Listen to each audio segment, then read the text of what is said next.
یہ تو قرآن مجید کہہ رہا ہے، جب ان سے کہا جاتا ہے اس طرح ایمان لاؤ جس طرح لوگ ایمان لائے ہیں، یہ کہتے ہیں ہم بیوقوفوں کی طرح ایمان لائے. یہ کون سی سٹیج پر ہیں؟ انہوں نے ایمان قبول ہی نہیں کیا. ان پہ رسول کی رسالت کہ یہ معصوم ہے، اللہ سے کنیکٹڈ ہے، انہوں نے مانی نہیں ہے، یعنی دلوں سے نہیں مانی. جب دلوں سے نہیں مانی تو ہر چیز کو، خاص طور پہ اگر اللہ کا رسول حکم کرے تم نے جنگ پہ جانا اور پتہ ہو دشمن بہت اسٹرانگ ہے اور بہت زیادہ لوگ ہیں، یہ کہیں گے یہ کیسا حکم دے کروانا ہے نا، خودکشی. لیکن جو حقیقی مومن ہوگا،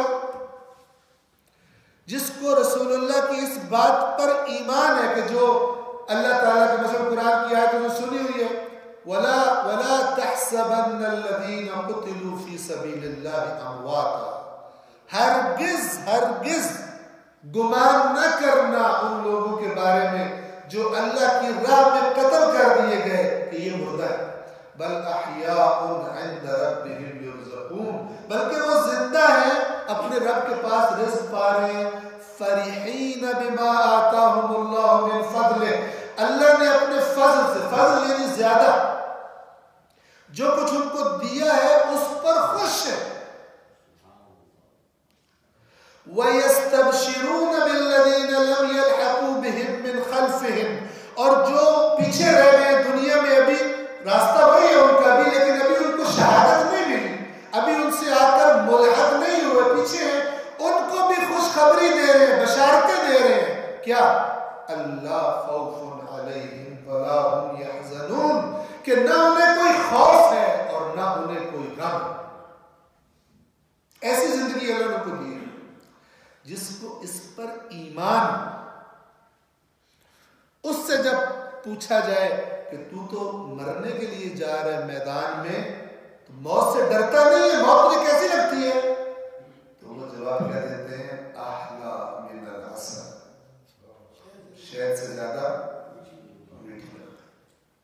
لیکن دوسرے کو موت پڑتی ہے اور جاتے ہیں، کیونکہ اس کے اندر ایمان نہیں.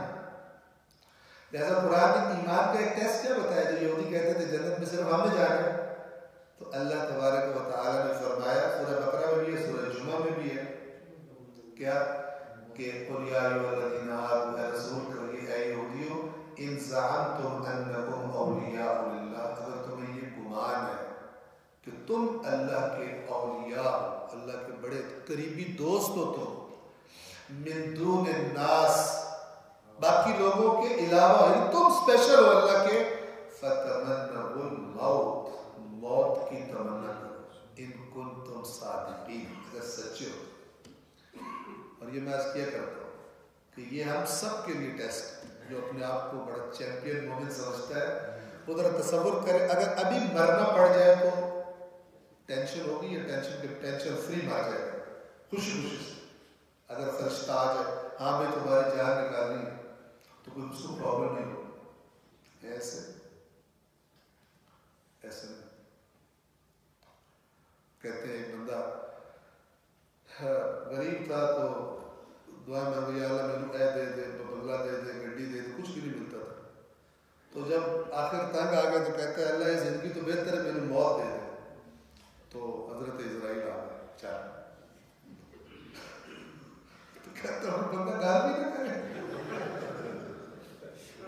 کون سے دل سے کہا، گھر تو بندہ کر سکتا. پہلے اتنی دعاؤں مانگی کوئی نہیں ملیا، تو ہم بہت دعا مانگی تو تسی آ گئے، بندہ گال بھی نہ کرے. یہ ایک ٹیسٹ ہے ایمان خالص. جس بندے کا، یقین کریں، جس بندے کا معاملہ اللہ سے کلیئر نہیں ہے، اس کو موت کبھی بھی پسند نہیں آئے گی. جس کے اسے پتہ، انسان کو اپنے اعمال پتہ ہوتے ہیں، بل الانسان علی نفسہ بصیرہ، بلکہ انسان اپنے نفس پر اپنے آپ اچھی طرح جانتا ہے.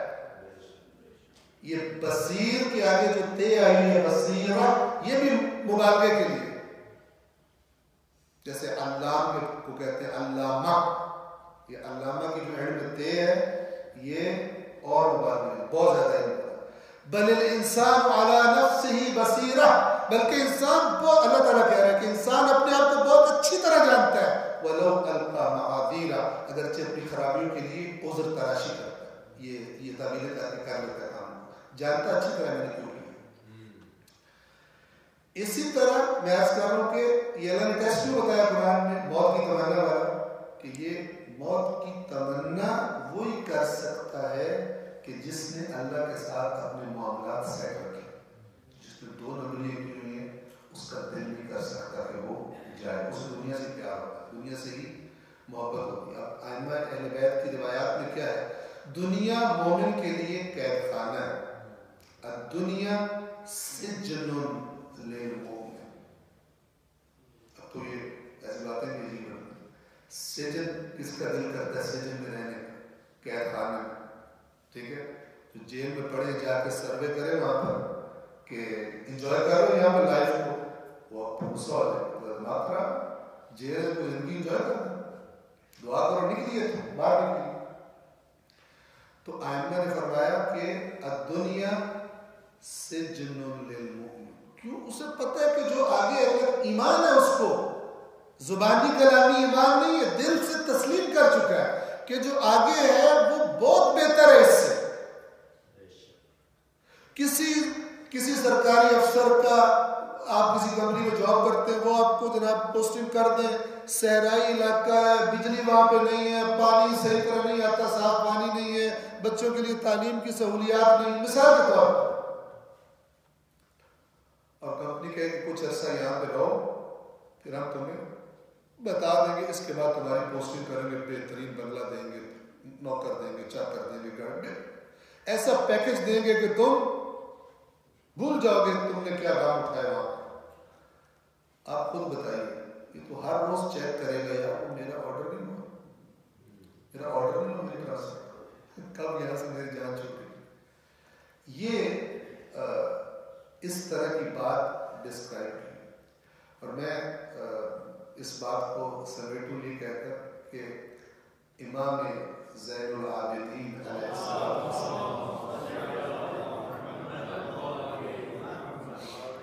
صحیفہ سجادیہ ابھی محجور امام فرماتے ہیں، اے پروردگار، اے اللہ، اے میرے رب،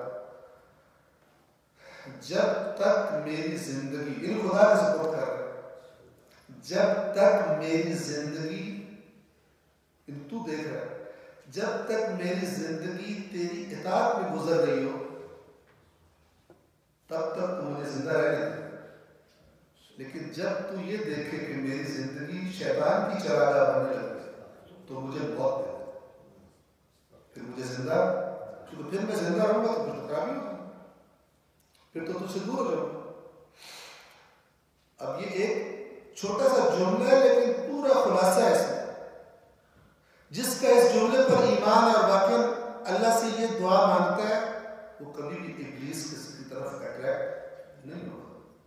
جو خود خدا سے کہہ رہا ہے کہ اے اللہ، اگر تو دیکھے کہ میری زندگی ابلیس کی طرف جانے لگی ہے، اس کی باتیں ماننے لگا ہوں، مجھے موت دے دے،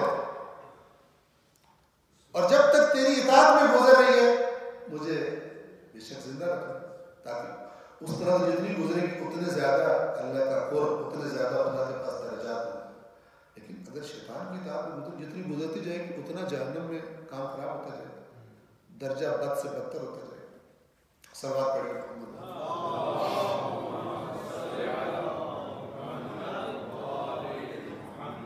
بس انشاءاللہ واضح کیوں منافق کہتے ہیں ان بیوقوفوں کی طرح ایمان لے کر آئیں، کیونکہ یہ تو کہہ رہے ہیں مرنے کے لیے چلو، جنگ کے لیے نکلو، جو مال ہم نے اپنی محنت سے کمایا اب ان کے کہنے پہ دے دے ہمارا وطن۔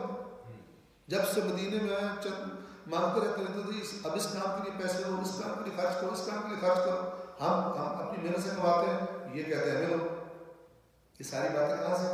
یہ نفاق جو دل میں ایمان ہے۔